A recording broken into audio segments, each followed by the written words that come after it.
മാനവികത തിരുനബിയാണ് മാനദണ്ഡം എന്ന വിഷയത്തിൽ നടക്കുന്ന സംസ്ഥാന വ്യാപകമായി നടക്കേണ്ടുന്ന പരിപാടിയുടെ പ്രഥമ യോഗവും അതിൻ്റെ ഉദ്ഘാടന സമ്മേളനവുമാണല്ലോ ഇത്.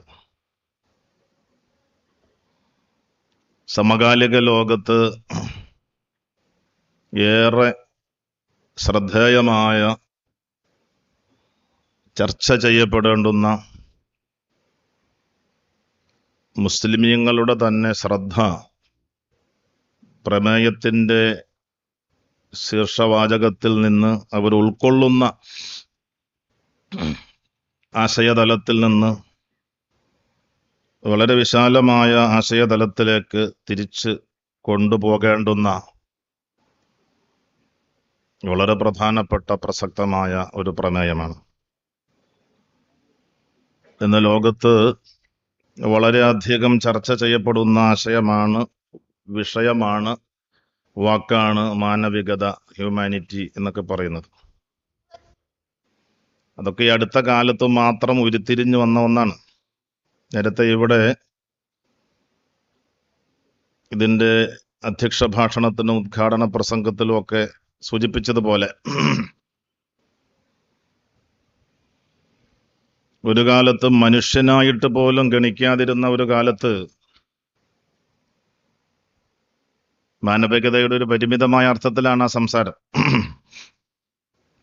അവിടെ എന്ത് മാനവികത? ജന്മികുടിയാൻ വ്യവസ്ഥയുടെ കാലത്ത് മഹാഭൂരിപക്ഷത്തെ മനുഷ്യന്റെ ഓരോ അവകാശങ്ങളും നൽകാതെ അടിച്ചൊതുക്കിക്കൊണ്ടിരുന്ന ഈ അടുത്ത കാലം വരെ നാം ജീവിക്കുന്ന ലോകത്തിന്റെ ഏറ്റവും മാതൃകായോഗ്യമായ, സംസ്കാര സമ്പന്നമായ, വിദ്യാസമ്പന്നമായ ഒരു നാടാണ് എന്ന് അഭിമാനിക്കുന്ന ഈ നാട്ടിൽ തന്നെ ഇന്നും മനുഷ്യരായി അംഗീകരിക്കാൻ കഴിയാത്ത, ഇതെല്ലാം കൊട്ടിഘോഷിക്കുമ്പോഴും ലോകത്താകമാനം പരിശോധിച്ചാൽ മനുഷ്യരായി അംഗീകരിക്കാൻ കഴിയാത്ത ഒരു ചുറ്റുപാടിൽ നിന്നിട്ടാണ് മാനവികതയെക്കുറിച്ച് ഉള്ള ചർച്ച പുതിയ സമൂഹവും ആധുനിക സമൂഹവും ഒക്കെ നിർവഹിക്കുന്നത്. അങ്ങനെ ചർച്ച ചെയ്യുമ്പോഴും അവർ പറയുന്ന മാനവികത എന്താണ്? അവർ പറയുന്ന മാനവികത മനുഷ്യന് ഒരു ഉണ്ടെന്നങ്ങ് പറയാണ്. അത് എവിടെ നിന്ന് വന്നു, ആര് നൽകി എന്ന് പറയാൻ പ്രത്യേക അടിത്തറയൊന്നുമില്ല. അവിടെയൊക്കെ നമ്മൾ ചർച്ച നടത്തേണ്ട കാര്യം. മനുഷ്യന് ഒരു അന്തർനിഹിത മൂല്യമുണ്ട്. അതെവിടെ നിന്നെങ്കിലും കിട്ടിയതല്ല, എന്തിൻ്റെങ്കിലും പേരിലുള്ളതല്ല, മനുഷ്യൻ എന്നതിൻ്റെ പേരിൽ തന്നെ ഉള്ളതാണ്. ഡിഗ്നിറ്റി ഇതിവിടെ സൂചിപ്പിക്കുകയുണ്ട്. മനുഷ്യന്റെ അന്തസ് അത് അവൻ എന്തെങ്കിലും പ്രാപ്തിയുള്ളവനായതുകൊണ്ടല്ല, അവൻ ബുദ്ധിയുള്ളവനായതുകൊണ്ടല്ല, അവൻ സൗന്ദര്യമുള്ളവനായതുകൊണ്ട് കിട്ടിയതല്ല, സമ്പത്തുള്ളവനായതുകൊണ്ട് ലഭിച്ചതല്ല, വിദ്യാസമ്പന്നനായതുകൊണ്ട് ലഭിച്ചതല്ല, അവൻ്റെ നിറത്തിൻ്റെ പേരിൽ ലഭിച്ചതല്ല, അവൻ്റെ വർഗത്തിൻ്റെ വേറെ ഏതെങ്കിലും വംശത്തിൻ്റെ പേരിൽ ലഭിച്ചതല്ല. മനുഷ്യൻ എന്നതുകൊണ്ട് മാത്രം ഉള്ളതാണ്. അതാണ് മനുഷ്യന്റെ ഡിഗ്നിറ്റി, അന്തസ്, അന്തർനിഹിത മൂല്യം. അത് മനുഷ്യൻ എന്നുള്ളതിൽ തന്നെ ഉള്ളതാണ്. അങ്ങ് പറയാണ്, അത് ശരിയുമാണ്. അതാര് നൽകി എന്നുള്ളതാണ് അന്വേഷിക്കേണ്ടത്. ആ അന്തസ് എല്ലാ മനുഷ്യരിലും തുല്യമാണ്. അതുകൊണ്ട് ആ അന്തസ് മാനിക്കപ്പെടണം. ഇതാണ് മാനവികത എന്നാണ് ഇന്നാകെ. അതെവിടെ നിന്ന് കിട്ടി, അത് പറയാൻ എന്തോ അടിസ്ഥാനമുണ്ട്, തങ്ങൾക്ക് എന്ത് അർഹതയുണ്ട്, തങ്ങൾക്കത് പറയാൻ കഴിയോ, തങ്ങൾ പ്രതിനിധാനം ചെയ്യുന്ന ഐഡിയോളജിയിൽ നിന്നിട്ട് അതിനൊരു ഗ്രൗണ്ട് ലഭിക്കുമോ എന്നൊന്നും നോക്കിയിട്ടല്ല. ലോകം അങ്ങനെ മനസ്സിലാക്കിയതുകൊണ്ട് അങ്ങനെ പറയാൻ. അതുകൊണ്ട് മനുഷ്യനോട് അവൻ്റെ ഈ അന്തസ്സും അഭിമാനവും അവൻ്റെ സ്വാതന്ത്ര്യവും അവൻ്റെ മാന്യതയും അവൻ്റെ മൂല്യവും പരിഗണിച്ചുകൊണ്ട് തന്നെ മനുഷ്യനോട് പെരുമാറണം. ഇതാണ് ആകെ കൂടി മാനവികതയെക്കുറിച്ച് സംസാരിക്കുമ്പോൾ പുതിയ ലോകം കാണുന്ന മാനവികത. പക്ഷെ അവിടെ നിന്നും വിശാലമാണ്. കുറച്ചും കൂടി വിശാലമായാൽ അക്കലെല്ലാം ആകുന്നതാണ്. മനുഷ്യനോട് പെരുമാറുന്നിടത്ത് മനുഷ്യനോട് പെരുമാറുന്നത് പോലെ ഈ മൂല്യങ്ങൾ മാനിച്ചുകൊണ്ട് പെരുമാറണം. അപ്പൊ മനുഷ്യനോട് പെരുമാറുന്നിടത്ത് മാത്രമല്ല, മനുഷ്യൻ പെരുമാറുന്നിടത്ത് അത് ആരോട് പെരുമാറിയാലും, ഇവിടെ നേരത്തെ സൂചിപ്പിച്ചല്ലോ ഉദ്ഘാടന പ്രസംഗത്തിൽ, ആരോടല്ല, എന്തിനോടല്ല, അവനവനോട് തന്നെയും. മനുഷ്യൻ വർത്തിക്കുന്നിടത്ത് മനുഷ്യൻ എന്താകണമോ അതുപോലെ പെരുമാറണം. അതാണ് മാനവികത. അപ്പോൾ പിന്നെ അത് മനുഷ്യ കേന്ദ്രീകൃത മാനവികതയല്ല, യൂണിവേഴ്സൽ ഹ്യൂമാനിറ്റി. എല്ലാത്തിനെയും ചൂഴ്ന്നു നിൽക്കുന്ന മനുഷ്യൻ എന്തിനോട്? പ്രകൃതിയോട്, കല്ലിനോട്, മരത്തോട്, മണ്ണിനോട്, പ്രകൃതിയോട്, വെള്ളത്തോട്, ഒഴുകുന്ന നീരിനോട്, ഏതിനോടും. അതിന് മനുഷ്യൻ പെരുമാറേണ്ടുന്ന ഒരു പെരുമാറ്റമുണ്ട് മനുഷ്യൻ എന്നുള്ള നിലയിൽ. അത് നമുക്ക് കാണാം. മൃഗത്തോടൊരാൾ പെരുമാറുമ്പോൾ ആ പെരുമാറ്റം പൊതുവിൽ മനുഷ്യൻ വെറുക്കുന്ന തരത്തിലാണെങ്കിൽ അവനെന്ത് മനുഷ്യനാണ് എന്ന് ചോദിക്കും. അപ്പൊ മനുഷ്യൻ പെരുമാറേണ്ടത് പോലെയല്ല ആ പെരുമാറ്റം എന്നുള്ളത് കൊണ്ടാണത്. അപ്പൊ മനുഷ്യനോട് പെരുമാറുന്നത് മാത്രമല്ല, ഈ പ്രപഞ്ചത്തിലെ മനുഷ്യന് പെരുമാറാൻ പറ്റുന്ന, ബന്ധപ്പെടാൻ പറ്റുന്ന എന്തിനോടും ഏതിനോടുമുള്ള പെരുമാറ്റം മനുഷ്യൻ എന്നുള്ള നിലയിലുള്ള ഈ അന്തസ്സിനും മാന്യതയ്ക്കും യോജിച്ച രീതിയിലാകണം. അതിന് മനുഷ്യൻ എന്താണ്? ആ മനുഷ്യന്റെ അന്തസ് എന്താണ്? അവന്റെ മാന്യത എന്താണ്? അപ്പൊ മാനവികതയുടെ തലം വളരെ വിശാലമായി. അതാണ് മാനവികത. മനുഷ്യന്റെ പെരുമാറ്റങ്ങളെല്ലാം മനുഷ്യന് യോജിച്ച രീതിയിലായിരിക്കും. ആ യോജിച്ച രീതി എവിടെ നിന്നാണ് യോജിപ്പിക്കുക? യോജിച്ചത് എന്ന് പറയുമ്പോൾ ആദ്യം അതിനൊരു രീതി വേണം. അതിനോട് തുലനം ചെയ്യുമ്പോഴാണ് യോജിപ്പിക്കലുണ്ടാകുക. അതാണ് തങ്ങളവർ സൂചിപ്പിച്ചത്. ഇത് എവിടെ നിന്നാണ് യോജിപ്പിക്കാൻ പറ്റുക? മാനദണ്ഡം. ഇനി അവിടെ നിന്നും അതപ്പുറത്തേക്ക് പോകും. മാനവികത എന്ന് പറഞ്ഞാൽ മനുഷ്യത്വം, മനുഷ്യപ്പറ്റ്. അവന്റെ പെരുമാറ്റത്തിലേക്കൊന്നും നോക്കണ്ട. അവൻ സൂചിപ്പിച്ചല്ലോ, അവൻ വിസർജിക്കുന്നത് എങ്ങനെയാണ്, എവിടെയാണ്, വിസർജനാനന്തരം അവൻ എന്ത് ചെയ്യുന്നു, അവൻ വസ്ത്രം ധരിക്കുന്നുണ്ടോ, അത് എവിടെയെല്ലാം മറയ്ക്കുന്നു, എങ്ങനെയാണ്, അവൻ ഉപയോഗിക്കുന്ന വസ്തുക്കൾ എന്തെല്ലാമാണ്. വേറെ ആരുമായിട്ടും ബന്ധപ്പെടുന്നൊന്നുമില്ല, ആർക്കും ഇതുകൊണ്ട് വേറെ ഛേദങ്ങളൊന്നുമില്ല, ആരുടെയും അഭിമാനത്തില് കയ്യേറ്റം നടത്തുന്നൊന്നുമില്ല. കള്ളു കുടിച്ച് മതോന്മത്തനായി ആരെയും ചീത്ത പറയാതെയും തെറി പറയാതെയും ഭാര്യയെയും മക്കളെയും ദ്രോഹിക്കാതെയും ബോധം നഷ്ടപ്പെട്ടു പോയി കിടന്നങ്ങ് ഉറങ്ങുകയാണ്. ആരെയും ദ്രോഹിക്കുന്നൊന്നുമില്ല, പണിയെടുത്തുണ്ടാക്കിയ കാശമാണ്. അതും മാനവികതയ്ക്ക് വിരുദ്ധമാണ്. അങ്ങനെ ചിന്തിച്ചാൽ മാനവികതയുടെ തലം വീണ്ടും വിശാലമായി. അവനവന്റെ നടപടിക്രമങ്ങൾ, ആരിലേക്കും പകർന്നു പോകാത്ത നടപടിക്രമങ്ങളിലും മനുഷ്യനായി ജീവിക്കേണ്ടതും. ഇനി അവിടെ നിന്നും വിശാലമായിട്ട് ഈ നടപടിക്രമങ്ങളിലെല്ലാം അപ്പുറത്ത് ഇത് നടപടിക്രമങ്ങളുടെ ഭാഗമാണ്. വിചാരങ്ങൾ, ചിന്തകൾ, ആലോചനകൾ, സങ്കല്പങ്ങൾ, മനുഷ്യനെ കുറിച്ചുള്ള ധാരണകൾ, മനുഷ്യനെ കുറിച്ച് മാത്രമല്ല എന്തൊന്നിനെ കുറിച്ചും എങ്ങനെ ധരിക്കണമോ ആ ധാരണകൾ, അവന്റെ വിശ്വാസങ്ങൾ, അതും പരിഗണിക്കപ്പെടേണ്ടതാണ്. അത് മനുഷ്യൻ ധരിക്കുന്നത് പോലെ, വിശ്വസിക്കുന്നത് പോലെ, മനുഷ്യന്റെ ഭാവന പോലെ ആയിരിക്കണം. അപ്പൊ മാനസികമായ അവന്റെ രണ്ട് തലങ്ങൾ, ദ്വന്ദ്ങ്ങളിൽ ഇവിടെ സൂചിപ്പിച്ചതുപോലെ അവിടുത്തെ ശരിയിലും തെറ്റിലും, അവിടുത്തെ വെളിച്ചത്തിലും അന്ധകാരത്തിലും, അവിടുത്തെ അഴുക്കിലും തെളിമയിലും, ആ തെളിമയിൽ ജീവിക്കണം. അതാണ് മനുഷ്യത്വം. അപ്പൊ മാനവികത കുറെ കൂടി വിശാലമായി. അങ്ങനെ വിശാലമായി നോക്കുമ്പോൾ അള്ളാഹു മനുഷ്യനോട് എങ്ങനെ ജീവിക്കണം എന്ന് കൽപ്പിച്ചു, എന്ത് വിശ്വസിക്കണം എന്ന് കൽപ്പിച്ചു, എന്ത് ആദരിക്കണം എന്ന് കൽപ്പിച്ചു, എന്ത് അരുത് എന്ന് കൽപ്പിച്ചു, അതെല്ലാം പാലിച്ചുകൊണ്ടുള്ള ആ ജീവിതം, അതാണ് മനുഷ്യന്റെ ജീവിതം. ആ ജീവിതം ആണ് മനുഷ്യത്വം. ആ മനുഷ്യത്വത്തിന്റെ മാനദണ്ഡം എന്താണ്?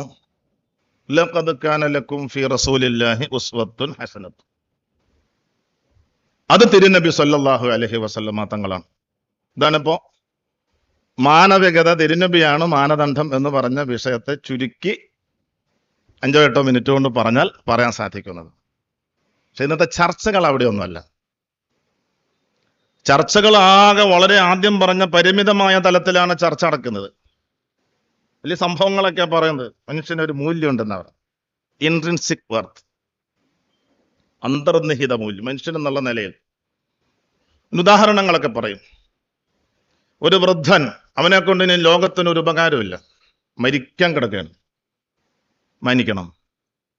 ഉപകാരത്തിന്റെ പേരിലല്ല മനുഷ്യനെ മാനിക്കേണ്ടത്, അവനെ യൂട്ടിലൈസ് ചെയ്യാൻ പറ്റുമോ എന്നുള്ള അർത്ഥത്തിലല്ല. സൗന്ദര്യമുണ്ടോ, സമ്പത്തുണ്ടോ, അധികാരമുണ്ടോ, അഭിജാത്യമുണ്ടോ, ഇതിൻ്റെ ഒന്നും അർത്ഥത്തിലല്ല. ആണാണോ പെണ്ണാണോ, ഇതൊന്നും നോക്കിയിട്ടല്ല. മനുഷ്യൻ എന്നുള്ള നിലയിൽ മരിക്കുവോളവും, മരിച്ചു കഴിഞ്ഞാലും, അത് പിന്നെ അവർ പറയുന്നില്ല, അവന്റെ ഈ മൂല്യത്തെ മാനിക്കണം, ആ ഡിഗ്നിറ്റി പരിഗണിക്കണം. അത് എല്ലാവർക്കും തുല്യമാണ്. മനുഷ്യൻ എന്നുള്ള നിലയിൽ തുല്യമാണ്. ആ അന്തസ് ആണിനും പെണ്ണിനും അബലനും ദുർബലനും അങ്ങനെ ഒന്നില്ല. അത് വകവെച്ചു കൊടുക്കണം, ആ സ്വാതന്ത്ര്യം വകവെച്ചു കൊടുക്കണം. മനുഷ്യനെ, ഇതൊക്കെ ഓരോ സിദ്ധാന്തങ്ങൾ ഓരോരുത്തർ പറഞ്ഞതാണ്. മനുഷ്യനെ ഒരു ഉപാധിയായിട്ട് കണ്ടുകൂടാ, ഉപാധി മാത്രമായിട്ട് കണ്ടുകൂടാ. മനുഷ്യനെ കേന്ദ്രീകൃത ലക്ഷ്യമായിട്ട് കാണാം. ഖലഖലക്കും മാഫിൽ അർളി ജമിഅ എന്നാണ് ഈ പറയണത്. മനുഷ്യന് വേണ്ടിയിട്ടാണ് ഇതെല്ലാം ഉള്ളത്. അതുകൊണ്ട് മനുഷ്യൻ ഒരു കല്ല്, മനുഷ്യൻ ഒരു ഉപഭോഗ വസ്തുവായി, ഒരു മരം ഒരു ഉപഭോഗ വസ്തുവായി, ഒരു വാഹനം ഒരു ഉപഭോഗ വസ്തുവായി ഉപയോഗിക്കുന്നത് പോലെ മനുഷ്യന് കൂലിക്കെടുക്കുമായിരിക്കാം. മനുഷ്യനെ വിൽക്കുന്നതാണ് കൂലിപ്പണി എന്ന് പറയുന്നത്. എല്ലാ തൊഴിലുകളും അങ്ങനെയാണ്. പക്ഷെ അത് മാത്രമായി മനുഷ്യനെ ഉപാധിയായി മാത്രം കണ്ടുകൂടാ. മനുഷ്യൻ ഒരു വസ്തുവിനപ്പുറത്ത്, മനുഷ്യൻ ഈ മൂല്യമുള്ള അന്തസ്സുള്ള ഒരു പേഴ്സണാണ്. ആര് പറഞ്ഞു? ശരി, കുറെ വസ്തുതകളുണ്ട്. മനുഷ്യന് മൂല്യം ഉണ്ടെന്ന് സമ്മതിച്ചു, മനുഷ്യന് വേദന ഉണ്ടെന്ന് സമ്മതിച്ചു, മനുഷ്യന് ദുഃഖം ഉണ്ടെന്ന് സമ്മതിച്ചു, മനുഷ്യന് അപമാനം ഉണ്ടെന്ന് സമ്മതിച്ചു, സങ്കടമുണ്ടെന്ന് സമ്മതിച്ചു, ഇതെല്ലാം സമ്മതിച്ചു. വിശപ്പുണ്ടെന്ന് സമ്മതിച്ചു, ദാഹം ഉണ്ടെന്ന് സമ്മതിച്ചു, ക്ഷീണമുണ്ട്. അതുകൊണ്ട് ഉണ്ട് എന്നതിൽ നിന്ന്, ഒരു വസ്തുതയിൽ നിന്ന് അതങ്ങനെ ഉണ്ടാകണം. മനുഷ്യന് വിശപ്പുണ്ട്, വേദനയുണ്ട്, അതുകൊണ്ട് വേദന ഉണ്ടാകണോ? വേദന ഉണ്ടാക്കരുത്. ചിലടത്ത് ഉണ്ടാകണം. മനുഷ്യൻ സന്തോഷം അനുഭവിക്കുന്നവനാണ്, അതുകൊണ്ട് സന്തോഷം ഉണ്ടാകണം, അല്ലെങ്കിൽ ഉണ്ടാക്കണം. മനുഷ്യൻ വേദനിക്കുന്നവനാണ്, വേദന ഉണ്ടാക്കരുത്. മനുഷ്യൻ വിശക്കുന്നവനാണ്, വിശപ്പ് അരുത്, അത് മാറ്റണം. മനുഷ്യൻ ആഗ്രഹങ്ങളുണ്ട്, അത് പൂർത്തീകരിക്കപ്പെടണം. എല്ലാം അല്ല എങ്കിൽ പോലും ഇങ്ങനെ വസ്തുതകളിൽ നിന്ന് ചിലത് സ്ഥാപിക്കണം എന്നും, അതൊരു കമാൻഡാണ്. അത് തൊലബിലേക്ക് വരും. നമ്മുടെ ഭാഷയിൽ പറഞ്ഞാൽ ഒരു വസ്തുതയിൽ നിന്ന്, ഈസ് എന്ന് പറയുന്ന ഒരു വസ്തുതയാണ്. ഇതെല്ലാം മനുഷ്യനുണ്ട്. ഇനി ആകണം, അങ്ങനെ ആകണം, ഇങ്ങനെ ആകരുത്. അതിന് അവര് പറയുന്ന പേരാണ് ഓട്ട് ടു ഡു. നീ എന്താണ് ചെയ്യേണ്ടത്, അല്ലെങ്കിൽ എന്താണ് ചെയ്യരുതാത്തത്, എന്താണ് ചെയ്യേണ്ടത്. വേദനിക്കുന്നു എന്നത് യാഥാർത്ഥ്യമാണ് മനുഷ്യൻ, ആരും. അതുകൊണ്ട് അവനെ വേദനിപ്പിക്കരുത്. ശാരീരിക വേദന മാത്രമല്ല, മനസ്സിന്റെ വേദനയും വേദനിപ്പിക്കരുത്. വേദനിപ്പിക്കരുത് എന്ന് നിർദ്ദേശിക്കാൻ ആർക്കാണ് അവകാശം? ആരാണത് പറയേണ്ടത്? ആര് പറഞ്ഞാലാണ്, അല്ലെങ്കിൽ ആര് ബോധ്യപ്പെടുത്തിയാലാണ് ബോധ്യപ്പെടുത്തുക? അതിന് ആർക്കാണ് അവകാശമുള്ളത്? അതിന് ആർക്കാണ് അധികാരമുള്ളത്? അതിന് മനുഷ്യൻ എന്താണെന്നും മനുഷ്യന്റെ മേൽ അധികാരവും അവകാശവും ഉള്ളത് ആരാണ് എന്നും ചർച്ച ചെയ്യുമ്പോഴേ എത്തൂ. അവിടെയാണ് നമ്മൾ പറയുന്നത് ഇതൊക്കെ ഉണ്ട് എന്ന് പറയാം. ആ ഉണ്ട് എന്ന് പറയുന്നത് തന്നെ ഭൗതികാർത്ഥത്തിൽ ഈ പ്രപഞ്ചത്തിൽ എല്ലാ വസ്തുക്കളും, ഇപ്പൊ ആളുകൾ പറയുന്നത്, പലരും പറഞ്ഞു വന്നിട്ട് ഈ പ്രപഞ്ചമൊക്കെ ഇങ്ങനെ അനാദിയായിട്ട് ഉള്ളത് തന്നെയാണ്, അവിടെ അങ്ങ് സംസാരിച്ചാൽ മതി എന്നാണ് പറയുന്നത്. അതേതുമാകട്ടെ, പ്രപഞ്ചത്തിലെ ഉള്ള പദാർത്ഥങ്ങളിലെ ഒരു പദാർത്ഥമാണ് മനുഷ്യൻ. അവന്റെ മസ്തിഷ്കം പദാർത്ഥമാണ്, ഭൗതികമാണ്. നാഡീവ്യൂഹങ്ങൾ ഭൗതികമാണ്. അവന്റെ ചിന്തകളും വികാരങ്ങളും ഉണ്ടാകുമ്പോൾ മസ്തിഷ്കത്തിൽ നടക്കുന്ന രാസപ്രവർത്തനങ്ങൾ ഭൗതികമായി, കെമിസ്ട്രിയുടെ സംയുക്തങ്ങൾ എന്തൊക്കെയാണ് അവിടെ മാറുന്നത്, അത് കെമിസ്ട്രിയിലൂടെ മനസ്സിലാക്കിയെടുത്തിട്ടുള്ള. അവന് ദുഃഖം ഉണ്ടാകുമ്പോൾ എന്താണ് ഉൽപ്പാദിപ്പിക്കപ്പെടും, സന്തോഷം ഉണ്ടാകുമ്പോൾ എന്താണ് ഉൽപ്പാദിപ്പിക്കപ്പെടും, അത് തിരിച്ചറിഞ്ഞിട്ടുണ്ട്. അതിനെ കൃത്രിമമായി ഉണ്ടാക്കിയിട്ട് ഇഞ്ചക്ട് ചെയ്യുമ്പോഴാണ് മനോരോഗികൾക്ക് ആ അവസ്ഥ മാറിയിട്ട് ഒരു ശരീരവറയോടുകൂടി ആ വിഭ്രാന്തി മാറിയിട്ട് ഉന്മാദത്തിന്റെ ചെറിയൊരു അംശത്തിലേക്ക് വരുന്നത്. അപ്പൊ അതുകൊണ്ട് മനുഷ്യനെ എല്ലാ നിലയ്ക്കും ഭൗതിക ജൈവിക പ്രവർത്തനങ്ങളിലൂടെ മനുഷ്യനെ വ്യാഖ്യാനിക്കാവുന്ന ഒരു ഭൗതിക പദാർത്ഥമാണ് മനുഷ്യൻ എന്നാണ് അങ്ങേറ്റം മതം നിരസിക്കുന്ന ഏത് മതമാകട്ടെ, മതം നിരസിക്കുന്നവർക്ക് പറഞ്ഞെത്തി നിൽക്കാൻ പറ്റുന്നുള്ളൂ. കല്ല് ഒരു ഭൗതിക പദാർത്ഥമാണ്, മരം ഒരു പദാർത്ഥമാണ്, മൃഗം ആ നിലയിൽ ഒരു വസ്തുവാണ്, ഭൗതിക വസ്തുവാണ്. ഇപ്പൊ കല്ല് ഉപയോഗിക്കുന്നത് പോലെ, മരം ഉപയോഗിക്കുന്നത് പോലെ ഉപഭോഗ വസ്തു മാത്രമായിട്ട് മനുഷ്യരെ നിർത്തരുത് എന്ന് പറയാൻ മനുഷ്യനെ ഭൗതികമായി മാത്രം വ്യാഖ്യാനിക്കാൻ പറ്റും, അതിന്റെ അപ്പുറത്തേക്ക് ഇല്ല എന്ന് പറയുന്നവർക്ക് ഉപാധി മാത്രമായി മനുഷ്യനെ കൊണ്ടുപോകാൻ പാടില്ല എന്ന് പറയാനുള്ള അവകാശം എവിടെ നിന്ന് വരുന്നു എന്നാ ചോദ്യം. അവര് പറയുന്ന തലത്തിൽ നിന്ന് ചർച്ച ചെയ്യുമ്പോഴാണ്, നമ്മുടെ വിശാലമായ തലത്തിലേക്ക് നമ്മൾ കടന്നിട്ടില്ല. അതുപോലെ ഈ കല്ലിനില്ലാത്ത, മരത്തിനില്ലാത്ത, മൃഗത്തിനില്ലാത്ത ഒരു അന്തർനിഹിത ഡിഗ്നിറ്റി, മൂല്യം, വർത്ത് അത് മനുഷ്യന് ഉണ്ട് എന്ന് നിങ്ങൾ എവിടെ നിന്നാണ് പറയുന്നത്? ആരാണ് കൊടുത്തത്? ഇനി ഉണ്ടെങ്കിൽ തന്നെ ആ അന്തസ്സ് മാനിക്കണം, അത് തകർക്കരുത് എന്ന് പറയാൻ ആർക്കാണ് അവകാശം? അങ്ങനെ പറഞ്ഞാൽ തന്നെ അത് അംഗീകരിക്കാൻ മനുഷ്യൻ കടപ്പെട്ടിരിക്കുന്നു എന്ന് എങ്ങനെ നിങ്ങളുടെ പ്ലാറ്റ്ഫോമിൽ നിന്ന് സാധിക്കും, തെളിയിക്കാൻ പറ്റും? സാധിക്കില്ല, ഒരാൾക്കും സാധ്യമല്ല. അത് നേരത്തെ പറഞ്ഞതുപോലെ ഭൂരിപക്ഷത്തിനെ കൊണ്ട് സാധിക്കും, ഏതെങ്കിലും ഒരു പ്രദേശത്തെ കൊണ്ട് സാധിക്കും.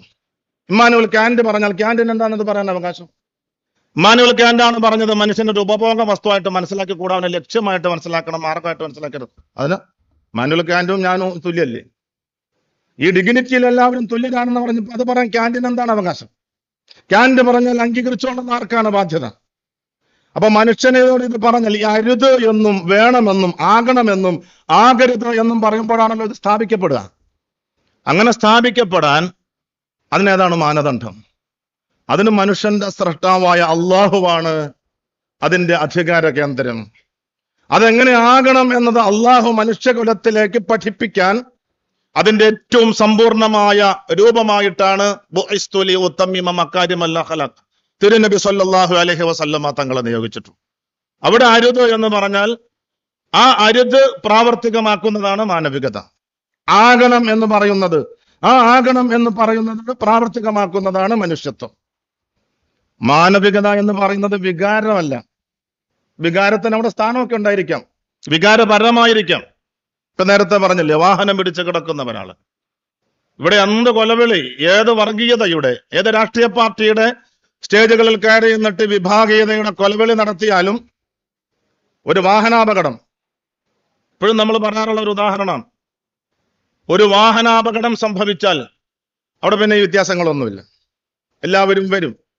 അവിടെ ഒരു വികാരമുണ്ട്, സഹതാപ വികാരം, നേരത്തെ പറഞ്ഞ പോലെയുള്ള ചിന്തകൾ, ദയനീയമായ വികാരം. ഇത് മാനവികതയാണ്. പക്ഷെ ആ വികാരം മാത്രമല്ല മാനവികത. ആ വികാരം മാത്രമാണ് മാനവികത എന്ന് പറയുന്നിടത്ത് എല്ലായിടത്തും ശരിയാവില്ല. നേരത്തെ പറഞ്ഞ ഒരാൾക്കുള്ള, എല്ലാ മനുഷ്യനും തുല്യമായിട്ടുള്ള ഈ അന്തസ്, വലക്കത് കറന്ന ബനി ആദമ, അത് അള്ളാഹ് കൊടുത്തതാണ്. അതാണ് ആ ഡിഗ്നിറ്റി എന്ന് പറയുന്നത്.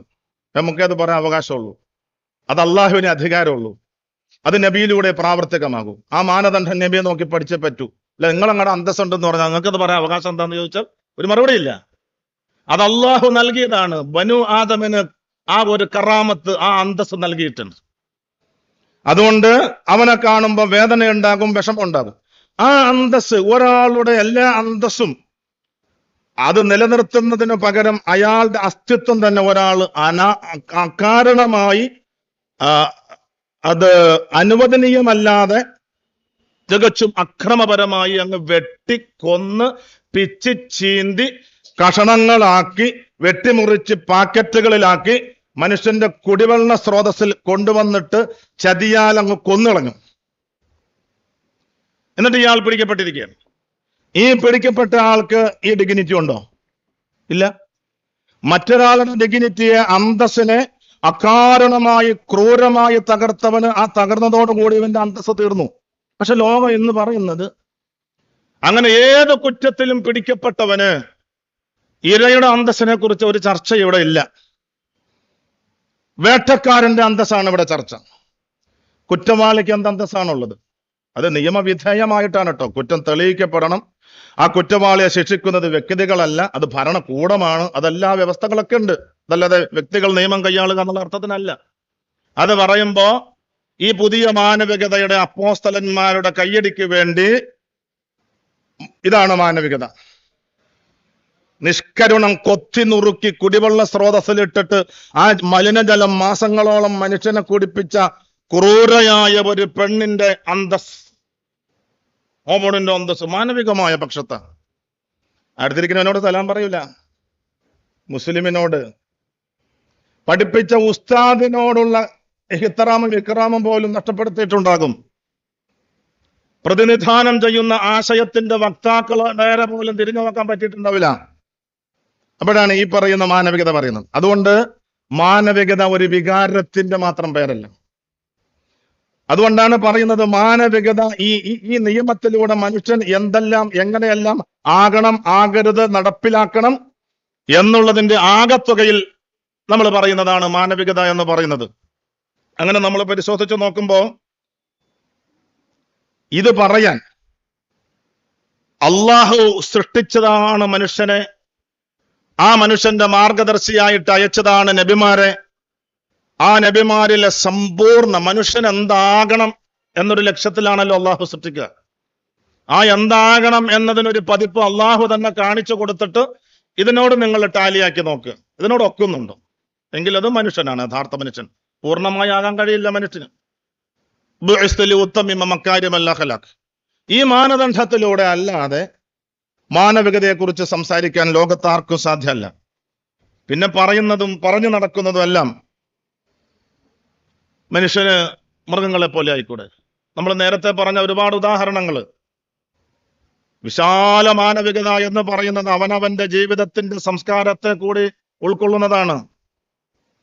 ഇന്നിവിടെ വേഷധാരണത്തില്, അതുപോലെ മദ്യം മയക്കുമരുന്ന് ഉപയോഗത്തില്, വിവാഹത്തില്, ആണും പെണ്ണും തമ്മിലുള്ള വർഗ വ്യത്യാസങ്ങളില്, ഇവിടെയെല്ലാം മാനവികമായ തലത്തിൽ നിന്ന് ഒരുപാട് മാറിപ്പോയിട്ടുണ്ട്. എപ്പോഴും നമ്മൾ ഉദാഹരിക്കാറുള്ളത്, നമ്മളെന്ന് പറഞ്ഞാൽ അതിന്റെ പക്ഷത്ത് നിൽക്കുന്ന പുതിയ സമൂഹം ഉദാഹരിക്കാറുള്ളത്, അവര് പാട്ട് പാടാറുള്ളത്, പാറി നടക്കും പറവകളൊന്നും വേല കഴിക്കാറില്ല, ഇപ്പോഴും കേൾക്കാറുള്ള പാട്ടാണ്. അവരെ പോലെ ആയാൽ എന്താണ്? അതാകാൻ പാടില്ലാത്തത് കൊണ്ടാണല്ലോ. ഈ പറവകൾക്ക് ആർക്കെങ്കിലും ഏതെങ്കിലും വരുതികളും നിയമങ്ങളും ഉണ്ടോ? ഒരു നിയമങ്ങളും വരുതികളും ഇല്ലല്ലോ മനുഷ്യൻ്റെതായ. മനുഷ്യന് നിയമങ്ങളും വരുതികളും ഉണ്ട് എന്ന് സമ്മതിച്ചു കഴിഞ്ഞാൽ, റോഡിൽ ഇറങ്ങിയാൽ നിയമമില്ലേ? റോഡിലെ വരകൾ നമ്മളോട് ചിലത് ആവശ്യപ്പെടുന്നില്ലേ? ചിലത് അരുത് എന്ന് പറയുന്നില്ലേ? നമ്മൾ സ്വാതന്ത്ര്യം എന്ന് പറയുമ്പോഴും നമ്മൾ ഒരുപാട് അസ്വാതന്ത്ര്യങ്ങളുടെ പിടിയിലാണ് നമ്മുടെ സ്വാതന്ത്ര്യം എന്ന് പറയുന്നത്. നമ്മൾ പൂർണ്ണ സ്വാതന്ത്ര്യം, ആബ്സല്യൂട്ട് ഫ്രീഡം എന്ന് പറയുന്നത് ആർക്കും ഇല്ല.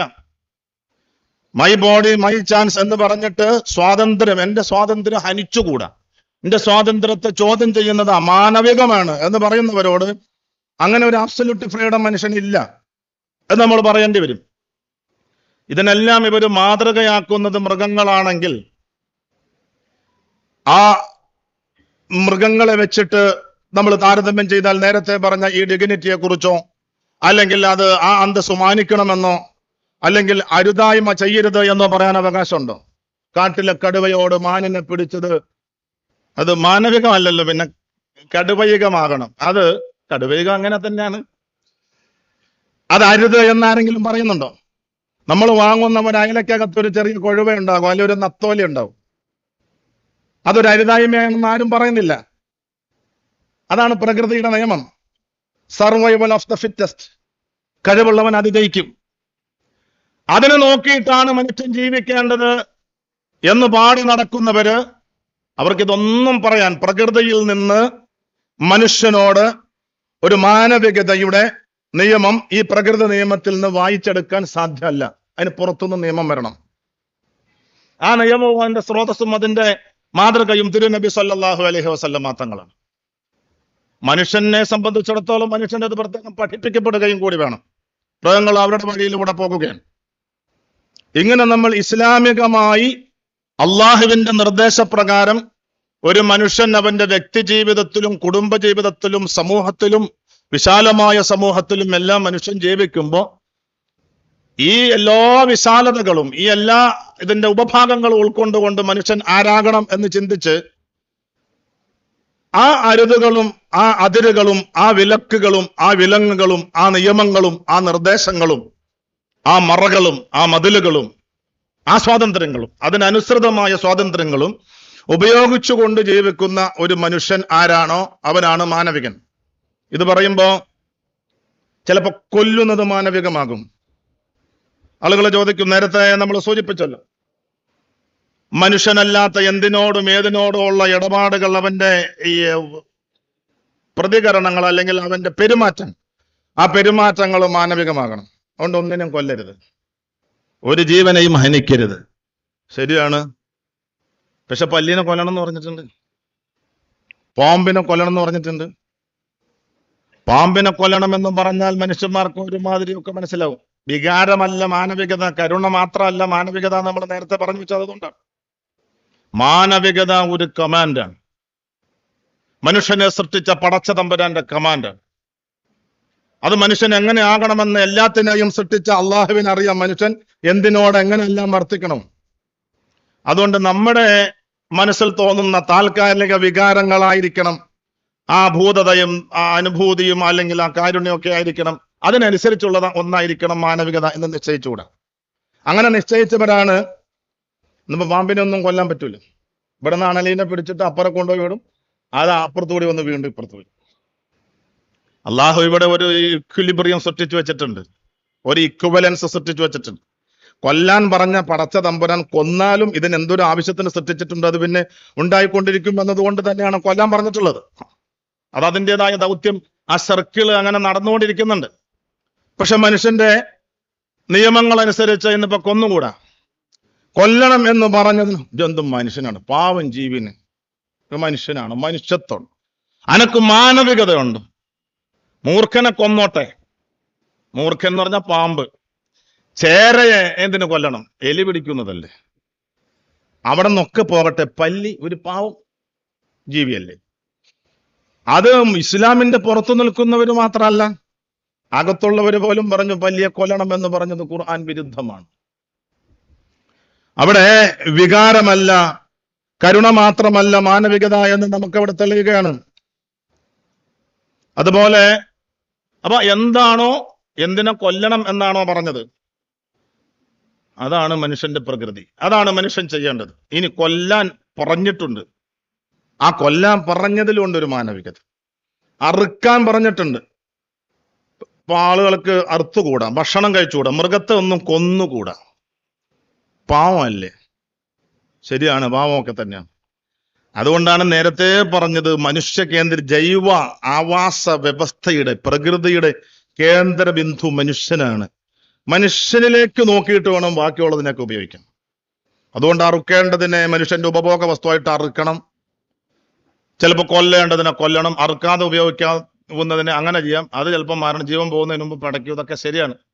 അതാണ് ഇപ്പൊ ക്യാൻഡ് പറഞ്ഞതിലേക്ക് പോകുന്നത്. മനുഷ്യനെ കേന്ദ്രീകരിച്ചിട്ട് മറ്റുള്ളതിനെ ഉപയോഗിക്കുക എന്നുള്ളതല്ലാതെ മറ്റെന്തെങ്കിലും വേണ്ടി മനുഷ്യനെ ഉപയോഗിക്കാൻ പറ്റുകയില്ല എന്ന് പറയുന്നത്. അപ്പൊ അതുകൊണ്ട് അറുക്കാനും കൊല്ലാനും ഒക്കെ കഴിയേണ്ടി വരും, അത് ചെയ്യേണ്ടി വരും. അതിനകത്ത് അമാനവികതയൊന്നുമില്ല. അങ്ങനെ പറഞ്ഞാൽ അത് പിന്നെ നമ്മൾ ആ തലത്തിലൊക്കെ ചർച്ച നീട്ടിക്കൊണ്ട് പോവുകയൊന്നുമില്ല. അങ്ങനെ പറഞ്ഞാൽ ഇവിടെ ഒരു ചീര മുറിക്കാൻ പറ്റില്ല, മുട്ട കഴിക്കാൻ പറ്റില്ല, പാല് കുടിക്കാൻ പറ്റില്ല. അത് അതിന്റെ കുഞ്ഞിന് വേണ്ടി ഉൽപ്പാദിപ്പിക്കുന്നതാണ്. മുട്ട നാളത്തെ ഒരു കോഴിയാണ്, അത് കഴിക്കാൻ പറ്റില്ല, അതിനകത്തൊരു കോഴിയുണ്ട്. ചീര മുറിക്കാൻ പറ്റില്ല. 1950-കളിൽ ഇന്ത്യൻ ശാസ്ത്രജ്ഞൻ ജഗദീഷ് ചന്ദ്ര ബോസ് ഈ ജീവജാലങ്ങൾക്കൊക്കെ ഈ സസ്യങ്ങൾക്കൊക്കെ ജീവനുണ്ടെന്ന് പ്രത്യേക പഠനത്തിലൂടെ തെളിയിച്ച് ലോകം അംഗീകരിച്ചതാ 1950 മുതൽ. അതുകൊണ്ട് ഒരു ചീര മുറിക്കുന്നതും മൂരി ഇറക്കുന്നതും ഒക്കെ തുല്യമാണ് ശാസ്ത്രത്തിന്റെ കാഴ്ചപ്പാടിൽ. കൊതുകിനെ കൊന്നുകൂടാ, കൊതുകിനുണ്ട് ജീവൻ. തക്കാളിയും പച്ചക്കറികളും ഒക്കെ ഉണ്ടാക്കുമ്പം ഇൻസെക്ടിസൈഡ്, കീടനാശിനികൾ അടിച്ചുകൂടാ, ജീവൻ നശിപ്പിക്കലാണ്. പച്ചക്കറി തിന്നാമെന്ന് പറയുന്നവൻ കോടാനുകോടി കീടങ്ങളെ നശിപ്പിച്ചിട്ടാണ് ഒരു കൈപ്പങ്ങ ഉണ്ടാക്കിക്കൊണ്ട് വന്ന് വച്ചിട്ട് മൃഗഭക്ഷണമല്ല കഴിക്കുന്നത്, സസ്യഭക്ഷണമാണെന്ന് പറയുന്നത്. ഞാൻ സസ്യമാണെങ്കിൽ തന്നെ അതിന് ജീവനുണ്ട്. ആ സസ്യം ഉൽപ്പാദിപ്പിച്ചെടുത്ത് അനേക കോടി കീടങ്ങളെ നശിപ്പിച്ചിട്ടാണ് സസ്യ ഭക്ഷണം ഉൽപ്പാദിപ്പിച്ചത് പോലും. കൊതുക് നിവാരണ യത്നം രാജ്യം നടത്തിക്കൂടാ. അവിടെ നിന്നെല്ലാം പോയാൽ വൈറസിനെ നശിപ്പിച്ചുകൂടാ, ആന്റി വൈറൽ ഏജന്റുകൾ ഉപയോഗിച്ചുകൂടാ, ജീവനുണ്ട്. ഫംഗസ്, തൊലിപ്പുറമെ ചൊറിച്ചിലുണ്ടാക്കുന്ന അല്ലെങ്കിൽ അങ്ങനെ പൂപ്പലുണ്ടാക്കുന്ന രോഗമുണ്ടാക്കുന്ന ഫംഗസുകൾ, ആന്റി ഫംഗൽ ഏജന്റുകൾ, അതിന്റെ ഓയിൻമെന്റുകളോ ഗുളികകളോ ഒന്നും കഴിച്ചുകൂടാ, ഫംഗസിനെ കൊന്നുകൂടാ. കുട്ടികൾക്ക് വിരയ്ക്ക് മരുന്ന് കൊടുത്തുകൂടാ, ജീവനുള്ളതാണ്, വേറെ ഊതി വീർത്തിരിക്കണം. ഒന്നിനെയും ഹിംസിക്കാതെ, ഒന്നിനെയും കൊല്ലാതെ, ആ കൊല്ലുന്നത് അമാനവികമാണ് എന്ന് വിശ്വസിച്ച് അവിടെ അമാനവികത ആരോപിച്ച് മാനവികത നശിച്ചു പോയി എന്ന് പറഞ്ഞാൽ ഭക്ഷണം കഴിച്ച് മനുഷ്യന് ജീവിക്കാൻ പറ്റില്ല. ഇറച്ചി തിന്നണത് മാത്രമൊന്നുമല്ല, അതവിടെ ഇരുന്നോട്ട് അല്പം കടന്ന് സംസാരിച്ചു എന്ന് മാത്രമേ ഉള്ളൂ. പക്ഷേ അങ്ങനെ അറുക്കേണ്ടി വരുന്നിടത്തും കൊല്ലേണ്ടി വരുന്നിടത്തും ലോകത്ത് മര്യാദയ്ക്ക് കൊല്ലണം എന്ന് പറഞ്ഞ ഒരു പ്രത്യയശാസ്ത്രം ഇസ്ലാം മാത്രമേ ഉള്ളൂ. മര്യാദയ്ക്ക് കൊല്ലണം എന്ന് പറഞ്ഞു. ഇന്നല്ലാഹ കതബൽ ഇഹ്സാന അലാ കുല്ലി ഷൈഇൻ ഫഇദാ ഖതൽതും ഫഅഹ്സിനുൽ ഖിത്ലത വഇദാ ദബഹതും ഫഅഹ്സിനുദ് ദിബ്ഹ ഫൽയുഹിദ്ദ അഹദുക്കും ശഫ്റതഹു വൽയുരിഹ ദബീഹതഹു. കൊല്ലണം, കൊല്ലേണ്ടി വരും. എലിയെ പിടിച്ച് കൊന്നു. പക്ഷെ എലിയെ കൊല്ലുമ്പോ പെട്ടിക്കകത്ത് പിടിച്ച് എലിയെ കുട്ടികളെ കാണിച്ചു കൊടുത്ത് കൊടയുടെ കമ്പി ഊരി അടുപ്പിൽ വെച്ച് പഴുപ്പിച്ച് കൂർപ്പിച്ച് രാവിലെ മുതൽ ഉച്ച വരെ അതിനെ കുത്തി മുറിച്ച് മുറിവുണ്ടാക്കി ആ മുറിവിലേക്ക് കാന്താരിമുളകും ഉപ്പും കൂടി അരച്ച് ലായനിയുണ്ടാക്കി മുകളിൽ നിന്ന് ഒഴിച്ചൊഴിച്ച് കൊന്നാൽ, കൊല്ലാം എന്ന് പറഞ്ഞ പടച്ച തമ്പുരാൻ അങ്ങനെ കൊന്നാൽ നിന്നെ ശിക്ഷിക്കും എന്ന് പഠിപ്പിച്ച പ്രത്യയശാസ്ത്രമാണ് ഇസ്ലാം. മനോഹരമായി കൊല്ലണമെന്നാണ്. മനോഹരമായി മാനവികമായി അറുക്കണം, മാനവികമായി കൊല്ലണം. മുസ്ലിത്ത് നടത്തിക്കൂടാ, അംഗവിച്ഛേദം നടത്തിക്കൂടാ, ഛിന്നഭിന്നമാക്കിക്കൂടാ, ഇഞ്ചിഞ്ചായി കൊന്നുകൂടാ, കൊല്ലാക്കൊല ചെയ്തുകൂടാ. അതിനെന്ത് മാർഗം? ഫൽയുഹിദ്ദ അഹദുക്കും ശഫ്റതഹു, കത്തി നല്ലവണ്ണം മൂർച്ച കൂട്ടണം. വൽ യുരിഹ ദബീഹതഹു, സയൻസ് വല്ലാതെ പഠിച്ചു അത്. കത്തി മൂർച്ച കൂട്ടിയിട്ട് ഒരുവിന് ആശ്വാസം നൽകുക എന്ന് പറഞ്ഞത് എന്ത് സയൻസാണ് അതിനകത്തുള്ളത്, എന്ത് സംഗതി തത്വമാണ് അതിനകത്തുള്ളത്. ഇന്നിപ്പോ എല്ലാവർക്കും വിവരം കിട്ടുമല്ലോ, എല്ലാവരുടെയും ഫോണിൽ വിവരം ഉണ്ടല്ലോ. മുമ്പ് അങ്ങനെയൊന്നും ആയിരുന്നില്ല, ചോദിക്കുന്നതിനനുസരിച്ച് കിട്ടുന്ന വിവരമാണ്. മുമ്പ് പ്രിപ്പയർ ചെയ്ത് വെച്ചിരുന്നതിൽ നിന്ന് നമ്മൾ ഉത്തരം ഉണ്ടാക്കണമായിരുന്നു. ഇപ്പൊ അങ്ങനെയല്ല, നമ്മൾ ചോദിക്കുന്നതനുസരിച്ച് വിവരം കിട്ടാൻ. ശരിക്കും ഒരു 3-4-5 സെക്കൻഡ് മതി ഒരുവിനെ അടക്കാൻ മൂർച്ചയുള്ള കത്തിയുണ്ട്. ശരിക്കും അറിവറിയാവുന്ന ഒരാൾ 4-5 സെക്കൻഡുകൾ കൊണ്ട് ഒരു പോത്തിനെയോ ഒരു മൂലിയെയോ ഒരു മൃഗത്തെ അറുത്താൽ എന്തോ സംഭവിച്ചു എന്ന് അതിന് തോന്നി തുടങ്ങുമ്പോഴേക്കും മരണം അതിന് പിടികൂടിയിട്ടുണ്ടാകുമെന്നാണ് ഇന്ന് സയൻസ് പറയുന്നത്. കാരണം എല്ലാ ഞരമ്പുകളും തലച്ചോറിലേക്ക് രക്തമെത്തിക്കുന്ന, അതാണ് ഹൽക്കും മാത്രം മുറിഞ്ഞാൽ അരമണിക്കൂറും 3/4 മണിക്കൂറും ഊരിയിട്ട് കയ്യും കാലും അടിക്കും. ഈ കണ്ഠനാടി എന്ന് പറയുന്ന ഈ 2 ലിഗ്മെന്റുകൾ ഉണ്ടല്ലോ, അതും കൂടി ചുറ്റിയെറുത്താൽ, പുറകോട്ടൊന്നും പോണ്ട, ചുറ്റിയെറുത്താൽ 4 മിനിറ്റ് 5 മിനിറ്റ് വലി പോലും ഉണ്ടാവില്ല. കാലടിക്കുന്നത് പോലും കണ്ടുകൊള്ളണമെന്നില്ല. കാരണം തലച്ചോറിലേക്കുള്ള എല്ലാ ഞരമ്പുകളെയും കട്ട് ചെയ്തപ്പോ തലച്ചോറിന് ഈ വെപ്രാളോ ഈ പ്രയാസോ ഈ വേദന ഉണ്ടാക്കാനുള്ള പരിപാടി മുഴുവൻ കട്ട് ചെയ്ത് കളഞ്ഞു. വേദന ഇല്ലാന്നല്ല, അത് ഏത് സ്വാഭാവിക മരണത്തിനും വേദനയുണ്ട്. അത് മനുഷ്യന്റെ ഉപഭോഗ വസ്തുവാണ്. ഖലഖലക്കും മാഫിൽ അർളി ജമിഅ, അതുകൊണ്ട് കൊല്ലേണ്ടി വരും. അത് അമാനവികമൊന്നുമല്ല. അങ്ങനെ കൊല്ലുമ്പോൾ മാനവികമായി കൊല്ലണം, മനോഹരമായി ഇറക്കണം. കൊല്ലൽ എല്ലാവർക്കല്, ആ കൊല്ലുമ്പോഴും അങ്ങനെ വേണം. അതാണ് ഇസ്ലാം പഠിപ്പിക്കുന്നത്. അതോടൊപ്പം സ്രഷ്ടാവായ പടച്ച തമ്പുരാൻ അല്ലാഹു സുബ്ഹാനഹു വ തആല സ്ത്രീയെയും പുരുഷനെയും സൃഷ്ടിച്ചു.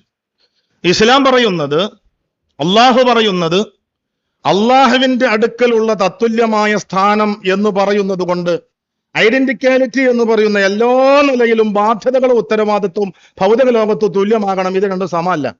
ഇതാരോട് പറഞ്ഞാലും മനസ്സിലാവുന്ന ഒരു കാര്യമാണ്. ഞാനും നിങ്ങളും ഒക്കെ മാനവികമായ തുല്യമാണ്. അതുകൊണ്ട് നമ്മുടെ സൗകര്യങ്ങളും ഡ്യൂട്ടികളും ഒക്കെ ഒന്നാണ്. അല്ല, ഈ വർഗവ്യതിയാനം, സ്ത്രീയും പുരുഷനും എന്നുള്ള വർഗവ്യതിയാനം എന്തുകൊണ്ട് വെച്ചോ, ആ വ്യത്യാസം കൊണ്ട് തന്നെ ഡ്യൂട്ടിയിൽ വ്യത്യാസമുണ്ട്. അവരുടെ ഭാഗധേയത്വത്തിലും ഉത്തരവാദിത്വത്തിലും വ്യത്യാസങ്ങളുണ്ട്. ചില സമയങ്ങളിൽ പുരുഷന്റേതിന് തുല്യമായി ഉണ്ടാകുകയില്ല. അത് പടച്ചതമ്പുരാൻ വെച്ചതാണ്. അതുകൊണ്ട് അർത്ഥഭാഗമേ അത്തരം കാര്യങ്ങളിൽ ആ തരത്തിലുള്ള ഉത്തരവാദിത്വങ്ങൾ സ്ത്രീകൾക്ക് നൽകുകയില്ല എന്ന് പറയുന്നത്, നൽകുന്നില്ല എന്ന് പറയുന്നത് അമാനവികമല്ല, ഡ്യൂട്ടികളെ കൃത്യമാക്കലല്ല, നീതി പുലർത്തലാണ്. കഴിവിനും അസ്തിത്വത്തിനും വ്യക്തിത്വത്തിനും അനുസരിച്ച് വിഹിതിച്ചു നൽകൽ, അതാണ് നീതി. അതുകൊണ്ടാണ് ഇന്നല്ലാഹ യഅ്മുറു ബിൽ അദ്ലി വൽ ഇഹ്സാനി എന്ന് പറയുന്നത്. പിന്നെ ബാക്കി പറയുന്നതെല്ലാം എല്ലാ ഫവാഹിഷും എല്ലാ മുൻകറാത്തും മാറ്റിവെച്ചുകൊണ്ടൊരു മനുഷ്യനാകുക. അതാണ് മാനവികതയുടെ സമ്പൂർണത എന്ന് നമ്മൾ പറഞ്ഞല്ലോ. അതുകൊണ്ട് സ്ത്രീകൾക്കെതിരെ വിവേചനം എന്ന് അവിടെ പറഞ്ഞുകൂടാ. അത് തിരുനബി സല്ലല്ലാഹു അലൈഹി വസല്ലം തങ്ങൾ വരച്ചു കാണിച്ച സ്ത്രീയും പുരുഷനും എന്ന ഈ സമൂഹത്തിൽ സ്ത്രീകൾക്ക് അർഹതപ്പെട്ടതാണ് കൊടുത്തത്. പക്ഷേ വമൻ യഅമൽ മിസ്ഖാല ദർറത്തിൻ ഖൈറൻ യറ വമൻ യഅമൽ മിസ്ഖാല ദർറത്തിൻ ശറൻ യറ വമൻ യഅമൽ മിനസ് സാലിഹാത്തി മിൻ ദക്കറിൻ ഔ ഉൻസ. സ്വാലിഹാത്തുകൾ ചെയ്യുന്നത് പുരുഷനോ സ്ത്രീയോ അതവിടെ വ്യത്യാസമില്ല. മാത്രമല്ല, അത്തരം പുരുഷന് മാത്രം അനുവദിക്കപ്പെട്ടതോ പുരുഷൻ മാത്രം ചെയ്താൽ മതി എന്ന് പറഞ്ഞതോ സ്ത്രീ ചെയ്തുകൊള്ളണമെന്നില്ല എന്ന് പറഞ്ഞതോ സ്ത്രീ ചെയ്യാതിരിക്കുന്നിടത്തോളം അവളോട് നിർദ്ദേശിച്ചത് ചെയ്താൽ തിരുനബി സല്ലല്ലാഹു അലൈഹി വസല്ലമ തങ്ങൾ പറഞ്ഞത് അഅ്ലമി മൻ വറാഅക മിനൻ നിസാഇ അന്ന ഹുസ്ന തബഉലി ഇഹദാകുന്ന ലിസൗജിഹാ വതലബഹ മർളാതിഹി അദലു ദാലിക ഇന്നകും മആശറ റിജാലി ഫുളിൽതും അലൈനാ ബിൽ ജുമുഅത്തി വൽ ജമാഅത്തി വഅയാദത്തിൽ മർളാ വശുഹൂദുൽ ജനായിസ് വൽ ഹജ്ജ് ബഅദൽ ഹജ്ജ് وإن معاشر النساء محصورات مقصورات قواعد بيوتكم وحاملات أولادكم ومقلا شهواتكم وإن الرجل إذا خرج حاجا أو معتمرا أو مرابطا غسلنا لكم أثوابكم وربينا لكم أموالكم وحفظنا لكم أولادكم فما نشارككم في الأجر يا رسول الله. ജമാഅത്തിന് പോകുന്ന, യുദ്ധത്തിന് പോകുന്ന, ജനാസ സംസ്കരണത്തിന് പോകുന്ന, രോഗി സന്ദർശനത്തിന് പോകുന്ന, പുറം ലോകത്തെ വ്യവഹാരങ്ങളിൽ ആരാധനകളിലൊക്കെ ഏർപ്പെടുന്ന, ഞങ്ങളുടെ ജീവിതത്തിന്റെ പാതയായ ഞങ്ങളുടെ പ്രിയതമന്മാരുടെ ആ കൂലി ഞങ്ങൾക്കില്ലല്ലോ നബി എന്ന് ചോദിച്ചപ്പോ എന്താ പറഞ്ഞത്? കൂലിയാണോ നിനക്ക് വേണ്ടത്? നീ ഇനി ഖിയാമത്ത് വരാനുള്ള സ്ത്രൈണ സമൂഹത്തിന്റെ പ്രതിനിധിയാണെങ്കിൽ ഒന്ന് ഞാൻ പറയാം. തിരുനബി സല്ലല്ലാഹു അലൈഹി വസല്ലമ തങ്ങൾ പറഞ്ഞേക്കൂ ആ പെണ്ണുങ്ങളോട്, ഇതെല്ലാം ചെയ്തിട്ട് വരുന്ന പുരുഷനോടുള്ള മനോഹരമായ ആ ജീവിത വർത്തിക്കൽ, ആ ജീവിതം, അവന്റെ പെരുമാറ്റ മര്യാദകൾ മനോഹരമാക്കി തീർത്താൽ അതെല്ലാം നിന്റെ എട്ടിലേക്കും കൂടി ചെയ്യാതെ എഴുതപ്പെട്ടു എന്നാ പറഞ്ഞത്. ചെയ്യാതെ കിട്ടുന്ന കൂലി. അവിടെ കൂടുതൽ പരിഗണനയാണ് നൽകിയത്. ഇസ്ലാം എന്ത് എന്ന് മനസ്സിലാക്കിയിട്ടാണ് അത് സംസാരിക്കേണ്ടത്. അതുപോലെ പറയുന്ന മറ്റു കാര്യങ്ങളാണ്. ഇന്നിപ്പോ നിലവിളക്ക് കൊളുത്തിയില്ലെങ്കിൽ മനുഷ്യനല്ല, ഓണത്തിൽ പങ്കെടുത്തില്ലെങ്കിൽ മാനവികനല്ല, ക്രിസ്തുമസിൽ പങ്കെടുത്തില്ലെങ്കിൽ മാനവികനല്ല. ഇതൊക്കെ മനുഷ്യന്റെ ആഘോഷമായി മാറിപ്പോയത്. എന്റെ റിലീജിയസ് ബൗണ്ടറിയെ സൂക്ഷിക്കുക എന്ന് പറയുന്നതും ആ ബൗണ്ടറി സൂക്ഷിക്കുക എന്ന് പറയുന്നത്, ആ അതിരുകളെ മാനിക്കുക എന്ന് പറയുന്നത്, അത് ഹ്യൂമൻ ഹോസ്റ്റിലിറ്റി ആകൂല എന്ന് പറഞ്ഞാൽ മനുഷ്യനോടുള്ള ക്രോധാകൂല. എല്ലാ അസ്തിത്വങ്ങൾക്കും അതിൻ്റെതായ ബൗണ്ടറികളും അതിരുകളും ഉണ്ട്. എല്ലാ അസ്തിത്വങ്ങളും, ഒരു അസ്തിത്വം രൂപപ്പെടുന്നത് തന്നെ ബൗണ്ടറിയാലാണ്. അതുകൊണ്ടാണല്ലോ ഹദ് എന്ന് പറയുന്നത് തന്നെ. ഒരു സംഗതിയുടെ ഹദ് എന്ന് പറയുന്നത് അതിന്റെ അതിരാണ്. അതിര് വരുമ്പോഴേ സാധനം വരൂ. മതമായിരുന്നാലും രാഷ്ട്രീയ പാർട്ടി ആയിരുന്നാലും ആണായിരുന്നാലും പെണ്ണായിരുന്നാലും ഇന്ത്യ എന്ന് പറഞ്ഞ അസ്തിത്വമായിരുന്നാലും പാകിസ്ഥാൻ എന്ന് പറഞ്ഞ അസ്തിത്വമായിരുന്നാലും അതിര് വരുമ്പോഴാണ് ഇതുണ്ടാകുക. അപ്പൊ ഒരു ഐഡിയോളജിയുടെ അതിര് പാലിക്കുക എന്ന് പറയുന്നത് ആ അതിനകത്തേക്ക് മറ്റൊരാൾ കടക്കാതെ സൂക്ഷിക്കുന്നതും അതിൽ പെടാത്ത ഒരാൾ കടക്കാതെ സൂക്ഷിക്കുന്നതും, നമ്മുടേതല്ലാത്ത അതിരുകളിലേക്ക് നമ്മൾ കടന്നു പോയാൽ നമ്മുടെ ഐഡിയോളജി തകരും എന്നുള്ളിടത്ത് നമ്മൾ പോകാതിരിക്കലും ആ ഐഡിയോളജിയുടെ ബൗണ്ടറി സൂക്ഷിക്കലാണ്. ഇത് മതത്തിന്റെ കാര്യത്തിലാകുമ്പോൾ അമാനവിക ആകെ, രാഷ്ട്രീയക്കാരന്റെ കാര്യത്തിലാകുമ്പോൾ അവിടെ കൈ വെട്ടിയാലും കാല് വെട്ടിയാലും ഒക്കെ മാനവികമാണ്. അവിടെ എത്ര ബോംബിട്ടാലും മാനവികമാണ്. ഡിവൈഎഫ്ഐക്കാരന്റെ കൊടിമരത്തില് യൂത്ത് കോൺഗ്രസ്സുകാരന്റെ കൊടി കയറ്റി കെട്ടിയാൽ നടക്കും. അവൻ പോസ്റ്റർ ഒട്ടിച്ചെടുത്ത് മറ്റൊരു പോസ്റ്റർ ഒട്ടിച്ച് അവിടെ നടക്കുമോ? അവിടെ അവർക്ക് അതിനെ സൂക്ഷിക്കണമല്ലോ. എന്നാൽ പിന്നെ ഇസ്ലാമികമായ അതിന്റെ അപ്പുറത്ത് നിൽക്കുന്ന മതപരമായ മറ്റൊരു ബൗണ്ടറിക്ക് അകത്തുള്ളതാണ് ഓണം. ഇത് തമ്മിൽ കൂട്ടിക്കലർത്താൻ പാടില്ല എന്ന് നമ്മൾ പറയുമ്പോൾ അതെന്താ മനസ്സിലാകാത്തത്? അതിനെന്താണ് അമാനവികം എന്ന് ചിത്രീകരിക്കുന്നത്? നിങ്ങൾക്ക് അത് മനസ്സിലാവുമെങ്കിൽ ഇത് മനസ്സിലാകണ്ടേ? അവിടെ നിങ്ങൾ ചോര കൊടുത്തും സംരക്ഷിക്കും, അല്ലെ? കാല് വെട്ടിയും സംരക്ഷിക്കും. കശാപ്പ് മുട്ടിയിലെ ഇരയെ പോലെ ആടിനെ പോലെ അറുത്ത് നിങ്ങൾ സംരക്ഷിക്കും. ഞങ്ങൾ ഇതൊന്നും പറഞ്ഞില്ലല്ലോ, ഞങ്ങൾ കൂടുന്നില്ല എന്നല്ലേ പറഞ്ഞോളൂ. ഉലുഹിയത്തിന്റെ മാംസം അത് ആരാധനാപരമായ ഷിആറാണ്, പവിത്രമാണ്. ഇറച്ചി കൊടുക്കണ്ടെന്നല്ലല്ലോ പറഞ്ഞത്.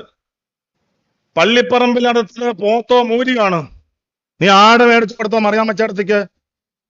ഇത് കൊടുക്കണ്ട എന്ന് പറയുന്നത് മതപരമായ റിലീജിയസ് ബൗണ്ടറി, വിശ്വാസപരമായ ബിലീഫ് ബൗണ്ടറി സൂക്ഷിക്കലാണ്. അങ്ങനെ ഒന്നും ഇല്ല മനുഷ്യന്. ഒരതിരും മനുഷ്യന് വേണ്ടേ? ഒരതിരും മനുഷ്യന് വേണ്ടെങ്കിൽ ആധാരം രജിസ്റ്റർ എന്താ അതിര് വെച്ചത്? റോഡിനെന്താ അതിര് വെച്ചത്? റോട്ടിനെന്താ വരയിട്ടത്? അതിര് വേണം മനുഷ്യന്. നിങ്ങൾക്കൊക്കെ, ഈ പറയുന്നവർക്കൊക്കെ അതിരുകൾ വേണം. ഇനി ഒരതിരും വേണ്ട എന്ന് പറയുന്നവര് എന്റേത് എന്ന് പറയുന്ന ഒന്നില്ലേ? മുമ്പ് ഹംസാക്ക പ്രസംഗിച്ചപ്പോ ഒരു ബസ്സിലെ തൽക്കാലം പെരിന്തൽമണ്ണയ്ക്ക് ടിക്കറ്റ് എടുത്ത് പോകുമ്പോൾ ആ ബസ് മുമ്പിൽ പോകണം എന്ന് വിചാരിക്കും. എന്റെ ബസ്സാണ്, എന്റെ ബസ് 12 രൂപ 50 പൈസ കൊടുത്തത്, ഓന്റെ ബസ്സാണ്, അത് മുന്നിൽ പോകണം. മത്സരിച്ചാൽ അത് മുന്നിൽ കയറും. എന്തേ? കുറച്ചു നേരം അതിലിരുന്നു അവൻ്റെതായി. അവനവൻ്റേത് എന്ന് പറയുന്നവനോടുള്ള പ്രത്യേക വികാരം ലോകത്ത് മനുഷ്യനിലുള്ളതാണ്. അതുകൊണ്ടാണ് ഇന്ത്യക്കാരന് ഇന്ത്യൻ ദേശീയ വികാരം വേണമെന്ന് പറയുന്നത്. മലയാളിക്ക് മലയാള ഭാഷയോട് പ്രേമം വേണം എന്ന് പറയുന്നത്. അത് അവരനോടുള്ള വിദ്വേഷമല്ല. എന്റെ കുട്ടിയോട് എനിക്കുള്ള സ്നേഹം നിങ്ങളുടെ കുട്ടിയോട് എനിക്കില്ലാതെ വരുന്നത് കൊണ്ട് ഞാൻ മാനവികനാകാതിരിക്കുന്നില്ല. ഇവിടെ അങ്ങനെ ചില ആരോപണങ്ങളുണ്ട്. ആ തുല്യത മനുഷ്യ പ്രകൃതിയിൽ സാധ്യമേ അല്ല. അവനവൻ്റേത് എന്ന് പറയാവുന്ന എന്തിനോടും ഏതിനോടും പ്രത്യേക മമതയുണ്ട്. അത് മതത്തിന്റെ കാര്യത്തിലാകുമ്പോൾ പാടില്ല എന്നും രാഷ്ട്രീയത്തിന്റെയും ദേശത്തിന്റെയും ഭാഷയുടെയൊക്കെ കാര്യത്തിലാകുമ്പം പാടുണ്ട്, അല്ലെങ്കിൽ അങ്ങനെ തന്നെ വേണം എന്ന് പറയുന്ന ആ ഇരട്ടത്താപ്പ് നമുക്ക് മനസ്സിലാകുന്നില്ല. അതാർക്കും മനസ്സിലാകുകയുമില്ല. കോൺഗ്രസ്സുകാരനെ കാണുമ്പോ ഉണ്ടെങ്കിൽ ഡിവൈഎഫ്ഐക്കാരനെ കണ്ടതിനേക്കാൾ ഒരു ഇഷ്ടം ഉണ്ടാവുന്ന മനസ്സിലാക്കുന്നത്. ഡിവൈഎഫ്ഐക്കാരനെ കാണുമ്പോൾ ഒരു പ്രത്യേക ഇഷ്ടമില്ല. കോൺഗ്രസ്സുകാരനെ കണ്ട മാതിരിയാണോ? അതൊരു തെറ്റാണോ? ആണോ? ബി ജെ പിക്കാരനെ കണ്ടതുപോലെയാണോ മുസ്ലിം ലീഗുകാരനെ കണ്ടാല്? അല്ല. അവനവന്റെ ഐഡിയോളജിയിൽ വിശ്വസിക്കുന്നവരോടുള്ള ആ അസാധാരണ മിനിമം ആ ഡിഗ്നിറ്റിയിൽ നിന്ന് അപ്പുറത്തുള്ള ഒരു കടന്ന വികാരമാണ്. ആ കടന്ന വികാരം മനുഷ്യ പ്രകൃതത്തിലുള്ളതാ. അത് മുസ്ലിമിനെ കാണുമ്പോഴും ഉണ്ടെന്ന്. അത് മുസ്ലിമിനോടുണ്ട്. ആ നിലക്കുള്ള ചില പ്രിവിലേജുകൾ ഏത് ഐഡിയോളജിയും വകവെച്ചു കൊടുത്തതുപോലെ ഇസ്ലാമിക് ഐഡിയോളജിയും മുസ്ലിമിനെ വകവെച്ചു കൊടുത്തിട്ടുണ്ട്. അത് കാണുമ്പോൾ അത് അപ്പുറം കൊടുത്തില്ലല്ലോ എന്ന് പറഞ്ഞ് മതത്തിന്റെ കാര്യത്തിലാവുമ്പോൾ ഓഹോ നിങ്ങൾ അപ്പുറം അവനെ അങ്ങനെ കണ്ടില്ല, അതുകൊണ്ട് അമാനവികം. എന്നാ പിന്നെ കോൺഗ്രസ്സുകാരനും ലീഗുകാരനും ബി ജെ പിക്കാരനും ഒക്കെ ഒരുപോലെ അങ്ങോട്ട് കാണണമെന്ന് ഞങ്ങളും പറയാം. അല്ല അതങ്ങനെ പിന്നെ അതങ്ങനെ അല്ലെങ്കിൽ ഇതും അങ്ങനെയല്ല, അത്രേ ഉള്ളൂ. അതിനകത്തൊന്നും ഒരു വർഗീയതയോ ഒരു വിദ്വേഷമൊന്നുമില്ല. അപരത്വം എന്ന് പറയുന്നത് ഒരു വിദ്വേഷമല്ല. അത് ബൗണ്ടറി തിരിയുമ്പോൾ ഉണ്ടാകുന്ന വർഗീകരണം മാത്രമാണ്. അത് നമ്മൾ മനസ്സിലാക്കണം. അപ്പോ മതപരമായ അതിരുകൾ സൂക്ഷിക്കുക, ആ അതിരുകൾ ഇന്റർക്രോസ് ചെയ്യാതിരിക്കുക, അത് തേഞ്ഞു മാഞ്ഞു പോകാതെ സൂക്ഷിക്കുക. അല്ലല്ലേ ഇന്ത്യയിലും പാകിസ്ഥാന്റെ അതിർത്തിയിൽ പട്ടാളക്കാരെ നിർത്തിയിട്ടുള്ളത്? അർത്ഥശൂന്യമായ പരിപാടിയല്ലേ? എത്ര കോടികളാണ് ചെലവഴിക്കുന്നത്? നമ്മൾ പട്ടാളം നിർത്തിയിട്ടില്ലല്ലോ. നിങ്ങളുടെ വിളക്ക് ഞങ്ങൾ കത്തിക്കണില്ല എന്നല്ലേ പറഞ്ഞോളൂ. നിങ്ങൾ എന്തിനാ ഞങ്ങൾ നിർബന്ധിക്കുന്നത്? അതേ സമയത്ത് നിങ്ങളുടെ വീട്ടിലെ കല്യാണത്തിന്, നിങ്ങളുടെ കുട്ടിയുടെ വിവാഹത്തിന്, നിങ്ങളുടെ പര പൊളിഞ്ഞു പോയതിന് മാനവികമായ എല്ലാ സഹകരണം നൽകുന്നുണ്ടല്ലോ. ഈ മാനവികമായ സഹകരണത്തെ ഐഡിയോളജിയുടെ ബൗണ്ടറി അകത്ത് കയറിയാൽ മാത്രമേ സാധിക്കൂ എന്ന് നിർവചിക്കാനും നിർണയിക്കാനും വിശദീകരിക്കാനും നടക്കുന്നത് മതം പൊളിക്കാനുള്ള ദുഷ്ടലാക്കാണ്. അത് നമ്മൾ മനസ്സിലാക്കി കൊടുക്കും. അതുകൊണ്ട് ഞങ്ങളത് പങ്കെടുക്കുന്നില്ല എന്ന് പറയുന്നത്, നിങ്ങളും പങ്കെടുക്കേണ്ട ഓസ്തി എന്ന് പറയുന്ന ഒരു വിഭവമുണ്ട് ക്രിസ്ത്യാനികൾക്ക്. ശബരിമലയിലെ അരവണപ്പായസം കൊണ്ടുവന്ന് എല്ലാവരും നമുക്ക് തന്നാലും ക്രിസ്ത്യാനികൾ അവരുടെ ഓസ്തി എന്ന് പറയുന്ന വിശിഷ്ട അപ്പമുണ്ട്. അപ്പം മുസ്ലിമീങ്ങൾക്കും സന്ദേശമില്ല, അപ്പം ഹിന്ദുക്കൾക്കും കൊടുക്കൂല. അതിന് നമുക്ക് പരാതിയില്ല. അത് അവരുടെ മതപരമായ ആരാധന, അവരുടെ ഷിയാറിൽപ്പെട്ടതാ, അത് അവർക്ക് മാത്രമാണ്. ബൗണ്ടറികൾ ഇല്ലെങ്കിൽ പിന്നെ ഒരുത്തം കല്യാണം കഴിച്ചിട്ട് അവന്റെ ഭാര്യനെ കൊണ്ട് റോഡിലിറങ്ങി ഇപ്പൊ പുതിയ സമൂഹത്തിലെ ചെറുപ്പക്കാർ ഇത് ആരാടാ പെണ്ണെന്ന് വെച്ചപ്പോ എന്റെ പെണ്ണുങ്ങളാന്ന് പറയാം. നമ്മുടെ എല്ലാം പെണ്ണുങ്ങളെന്ന് പറയണ്ടേ? ബൗണ്ടറി പോയല്ലോ. അങ്ങനെ ഇപ്പൊ പറയുന്നുണ്ടോ? ചിലപ്പോ ഇവര് പറയും ഞങ്ങൾ അങ്ങനെ പറയുന്നവരാണ്, പിന്നെ വേറെ പറയാനൊന്നുമില്ല. അപ്പൊ അതാ പറയണം, ബൗണ്ടറി ഉണ്ടായേ പറ്റൂ. മതത്തിന്റെ കാര്യത്തിൽ മാത്രം അത് ഉണ്ടാകരുത് എന്ന് ശഠിക്കുന്നത് മതമാണ്. ഈ ഉന്നതമായ മൂല്യങ്ങളെല്ലാം സ്ഥാപിക്കുന്നത് നിയന്ത്രണമില്ലാതെ തോന്നിയതുപോലെ ചരടഴിച്ചു വിട്ട് കഴിഞ്ഞ കാലാകാലങ്ങളിൽ ഇങ്ങനെ മാനവികതയുടെ ഡെഫിനേഷൻ ഇങ്ങനെ മാറിക്കൊണ്ടിരിക്കും എന്ന് പറയുന്നത്. എന്തിനാണ് യഥാർത്ഥ മൂല്യങ്ങൾ എങ്ങനെ മാറുന്നത്? സത്യവും നീതിയും ദയയും അനീതിയും എങ്ങനെ മാറിക്കൊണ്ടിരിക്കുന്നു? അതൊരിക്കലും മാറുന്നതല്ല. അപ്പൊ ആ നിലയിൽ അതിനെ മനസ്സിലാക്കി നോക്കുമ്പോൾ അവർ പറയുന്ന പരിമിതമായ അർത്ഥത്തിലാണെങ്കിലും ഓ മാനവികതയെ, നിങ്ങൾ ആ പറയുന്ന മനുഷ്യന്റെ ഡിഗ്രി ഞാൻ അവസാനിപ്പിക്കാൻ, മനുഷ്യന്റെ ഉയർന്ന മാനവികതയെ, മനുഷ്യന്റെ ഉയർന്ന അന്തസ്സിനെ, അഭിമാനത്തെ, ഇൻട്രിൻസിക് വെർത്ത് എന്ന് പറയുന്ന ആ അന്തർനിഹിത ജന്മമൂല്യം എന്ന് പറയുന്ന ആ മൂല്യത്തിൽ അവൻ ഫ്രീഡം ഉണ്ട്, അവന്റെ അവകാശങ്ങൾ തുല്യരാണ് എന്നൊക്കെ പറഞ്ഞിട്ട് 1948 ഡിസംബർ മാസം 10-ാം തീയതി universal declaration of human rights UDHR എന്ന ചുരുക്കപ്പേരിൽ 35 ആർട്ടിക്കിളുള്ള ഒരു പ്രസ്താവന ഇറക്കിയല്ലോ ലോക സമൂഹം എല്ലാം കൂടിയിട്ട്. അതെന്ന് 1948 ഡിസംബർ 10. അതിലെന്താ പറയണത്? എല്ലാവരും തുല്യരാണ്, എല്ലാവർക്കും സ്വാതന്ത്ര്യമുണ്ട്. സ്ത്രീകളും അങ്ങനെ തന്നെയാണ്, സ്ത്രീകളും അങ്ങനെ തന്നെയാണ്. അവസാനിപ്പിക്കാൻ, സ്ത്രീകൾ അങ്ങനെ തന്നെയാണ്. 10 മിനിറ്റിൽ കത്ത് തന്നാൽ ഞാൻ അപ്പം നിർത്തി പോകുന്ന ഞാൻ പറഞ്ഞിരുന്നു. അതുകൊണ്ട് ഇപ്പൊ വിഷമിക്കുക, ഞാനൊരു 2 മിനിറ്റും കൂടി കഴിഞ്ഞാൽ നിർത്തി. കാരണം ഓരോരുത്തരും ഇവിടെ ഈ യോഗത്തിലേക്ക് വരാൻ ആലോചിക്കാൻ തുടങ്ങുന്നതിന്റെ 6-7 മണിക്കൂർ മുമ്പ് യാത്ര പുറപ്പെട്ട ഒരാളായിരിക്കും നമ്മൾ. എന്നിട്ട് തുടങ്ങിയിട്ട് ഒരു 10 മിനിറ്റ് കഴിയുമ്പോൾ എന്തിന്റെ പേരിലാണെങ്കിലും ഒരു 40 മിനിറ്റിന്റെ അടിത്തറയിട്ട് സംസാരിച്ചു കൊണ്ടുവന്നത് 10 മിനിറ്റിൽ കടലാസ് കിട്ടുമ്പോൾ അത് വലിയ ഒരു പ്രതിസന്ധിയാണ് എന്ന് സൂചിപ്പിച്ചതിന്റെ പേരിലാണ് ഇപ്പൊ പുറകിൽ ഒരു ചെറിയ വിഷമം കാണുന്നത്. ഞാൻ ആ വിഷമത്തിലേക്ക് കൊണ്ടുപോകുന്നില്ല. അപ്പൊ പറയട്ടെ, നമ്മൾ പറഞ്ഞു വന്ന 1925 അല്ലെങ്കിൽ 1791 1769 ഇംഗ്ലീഷും French Magna Carta, British Magna Carta, British bill of rights, American bill of rights, 1558 Macon അസംബ്ലിയിൽ പെണ്ണ് മനുഷ്യനാണോ എന്ന് ചർച്ച നടത്തിയത്. ഇതെല്ലാം കഴിഞ്ഞിട്ട് 1888 മാത്രമാണ് ഇംഗ്ലണ്ടിൽ ഭർത്തൃമതിയായ പെണ്ണിന് സ്വന്തം പൈസ സമ്പാദിക്കാമെന്നുള്ള ഒരു അനുവാദം വന്നത്. ഈ കഴിഞ്ഞ നൂറ്റാണ്ടിലാ, 1888.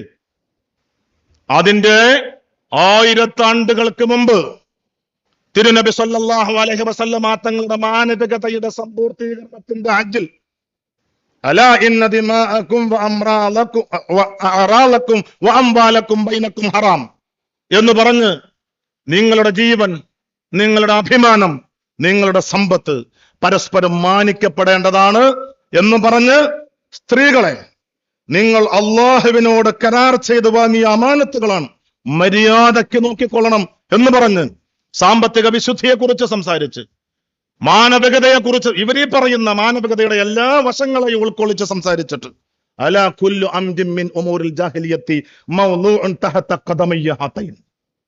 ഇനി ഇതിന് വിരുദ്ധമായിട്ടുള്ള, മാനവ വിരുദ്ധമായിട്ടുള്ള മുഴുവൻ നിങ്ങളുടെ സംസ്കാരങ്ങളും ഞാനിവിടെ അറഫയുടെ മണ്ണിൽ ഈ മലഞ്ചെരിവിൽ എന്റെ കാൽപാദത്തിന്റെ അടിയിൽ ചവിട്ടിത്താഴ്ത്തിയിരിക്കുന്നു. ഇനി അത് പൊക്കാനും കിള്ളാനും നിങ്ങൾ നിൽക്കരുത് എന്ന കർശനമായ താക്കീതോടുകൂടി തിരുനബി സല്ലല്ലാഹു അലൈഹി വസല്ലമ തങ്ങൾ സ്ഥാപിച്ചു പോയിട്ട് 1300 1400 കൊല്ലം കഴിഞ്ഞ് വന്ന്, 1300 ചില്ലാനും കൊല്ലം കഴിഞ്ഞ് വന്ന് ലോക മനുഷ്യ സമ്മേളനം, ലോകരാജ്യങ്ങളുടെ സമ്മേളനത്തിൽ പ്രഖ്യാപിക്കുകയാണ് മനുഷ്യനൊക്കെ സ്വതന്ത്രമാണ്, അവന് ഡിഗ്നിറ്റി ഉണ്ട്, അവന് ഫ്രീഡം ഉണ്ട്. ഇത് മുഴുവൻ ഹജ്ജത്തുൽ വദാഇന്റെ പ്രസംഗത്തിന്റെ കോപ്പി മാത്രമാണ് എന്ന് ഏത് ജമിനിയോട്, ഏത് ചാറ്റ് GPT-യോട്, അതിനോട് പക്ഷപാതിത്വമൊന്നും ഇല്ലാത്തത് ഒരു വലിയ സുഖമായിപ്പോയി, ചോദിച്ചാലും കിട്ടും. അതുകൊണ്ട് പ്രിയപ്പെട്ടവരെ, മാനവികതയെ ആ അർത്ഥത്തിലും ആ വിശാലതയിലും മനസ്സിലാക്കി എന്ന് പറഞ്ഞ തിരുനബി സല്ലല്ലാഹു അലൈഹി വസല്ലമ, അതുപോലെ അല്ലാഹു സുബ്ഹാനഹു വതആല പറഞ്ഞ ലഖദ് കാന ലക്കും ഫി റസൂലില്ലാഹി ഉസ്വത്തുൻ ഹസന. ആ നബിയെ നോക്കിയിട്ട് ഓരോ ബന്ധങ്ങളും, ഓരോ ഇടപാടുകളും, ഓരോ സംസ്കാരങ്ങളും, ഓരോ ശീലങ്ങളും, ഓരോ വിശ്വാസങ്ങളും, ഓരോ നയങ്ങളും രൂപീകരിക്കുക.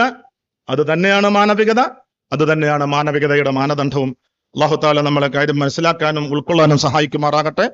വൽഹംദുലില്ലാഹി റബ്ബിൽ ആലമീൻ. അസ്സലാമു അലൈക്കും വറഹ്മത്തുള്ളാഹി വബറകാതുഹു.